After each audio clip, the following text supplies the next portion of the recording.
इस वीडियो में हम सीखेंगे कैसे आप टू हैंड स्मार्ट कैलकुलेटर में टैक्स या जीएसटी का फंक्शन यूज कर सकते हो, कैसे आप अपनी कैलकुलेशन में टैक्स को ऐड कर सकते हो, टैक्स स्लैब चेंज कैसे होंगे। 4 ऑप्शन होते हैं आपके पास, आप 4 अलग अलग टैक्स भी सेव कर सकते हो हमारे B4 में, और कैसे आप स्विच कर सकते हो बिटवीन द टैक्स ऑप्शंस।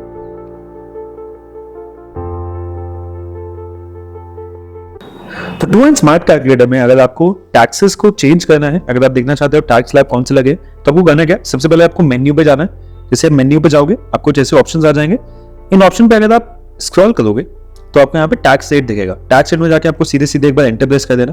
जैसे आपने एंटर प्रेस किया, आपको यहाँ पे 4 स्लैब के ऑप्शंस दिखेंगे, टैक्स +0, टैक्स +1, टैक्स +2 और टैक्स +3। ये चारों ही कस्टमाइजेबल है, आप इन सबको ही कस्टमाइज करके अपने हिसाब से टैक्स डाल सकते हो जो भी आपके बिजनेस के लिए रेलेवेंट है। फॉर एग्जाम्पल मान लीजिए मुझे पहले को 8% करना, तो मुझे करना कुछ नहीं है, मैं टैक्स पे हूं अभी भी। अब मैं बस अपने जो कीपैड है उसको यूज करूंगा, मैं पहले उस टैक्स पे जाऊंगा और जो भी मुझे चेंज करना होगा सिर्फ उतनी डिजिट वहां पे लगा दूंगा। फॉर एग्जाम्पल मुझे 8% करना मान लीजिए टैक्स +0 को। जैसे मैंने 8 दबाया, अब देखोगे ऑटोमेटिकली 8 में चेंज हो गया। मान लीजिए मुझे टैक्स +1 को मुझे 10 करना, तो मैं क्या करूंगा, टैक्स +1 में जाऊंगा। अब मैं जैसे ही 10 करूंगा, ये देखो 10 हो गया। अब आप कहोगे इसको सेव कैसे करना है। मान लो टैक्स +2 को मैं 18% करके देख लेता हूं, जो मैक्सिमम लोग यूज करते हैं अपने बिजनेस के लिए। मैं टैक्स 3 पे गया, मैंने यहाँ पे 8 दबाया और ये 18% पे चेंज हो गया। अब इसको सेव कैसे करना है, कुछ नहीं करना है आपको, जैसे आपने कर लिया बस आप एंटर दबाओगे और ये सारी एंट्री सेव हो जाएंगी। चेक करने के लिए आप वापस से जा सकते हो, मैं अभी टैक्स पे हूं, मैंने वापस से एंटर दबाया, आपको आपकी नई जो अपडेटेड वाली है वो दिख जाएंगी, 8%, 10%, 18%। अब यूज कैसे करते हैं, सबसे पहले आप AC दबा के वापस जाइए, यहां पे हो, मान लीजिए मुझे 10% करना है और 10% मैंने सेव किया था टैक्स +1 पे। तो मैं क्या करूंगा, मैंने 50 रुपए का मान लीजिए मैंने कैलकुलेशन किया, ये 50 रुपए आपको दिख रहा है। अब बटन कौन सी आपको प्रेस करनी है, इस पर ध्यान दीजिएगा। आपको ये जो टैक्स प्लस की बटन है ये आपको दिख रही होगी, इसको प्रेस एंड होल्ड करके इसको दबा के रखना है। फिर आपको 0, 1, 2, 3 इन चारों में आपके फंक्शंस है।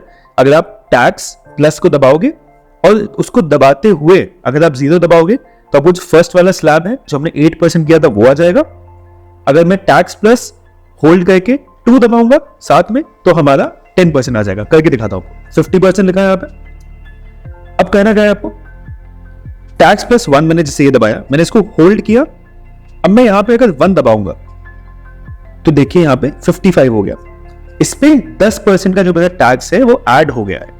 मान लीजिए अगर आपको 8% पे चेक करना है, तो ये मेरा कैलकुलेटर है, मैंने 50 लिखा। अब यहां पे मुझे चाहिए टैक्स +0, मैं टैक्स ही बटन दबा के रखूंगा, ये मैंने इसको होल्ड किया और मैंने 0 दबाया। जैसे ही मैंने 0 दबाया ये यहां पे 54 पे चेंज हो गया। अगर आप स्क्रीन पे देख पा रहे हो तो आपको 54 हो जाएगा, मतलब 8% टैक्स इसमें ऐड हो गया। अब हम 18% लगा के भी देख लेंगे। फाइनली मैंने वापस से इसको AC किया, मैंने 50 ऐड किया, अब मैं 18% लगाऊंगा। 18% था मेरा टैक्स +2, तो मैं टैक्स दबाऊंगा और 2 दबाऊंगा। जैसे मैंने 2 दबाया यहां पे 59 हो गया, मतलब 18% टैक्स आपका ऐड हो गया। इसी तरीके से आप टैक्स या GST अपने कैलकुलेटर से यूज कर सकते हो, हमारे टू हैंड स्मार्ट कैलकुलेटर से। उसको कस्टमाइज भी अपने हिसाब से कर सकते हो अपनी बिजनेस की नीड्स के अकॉर्डिंग।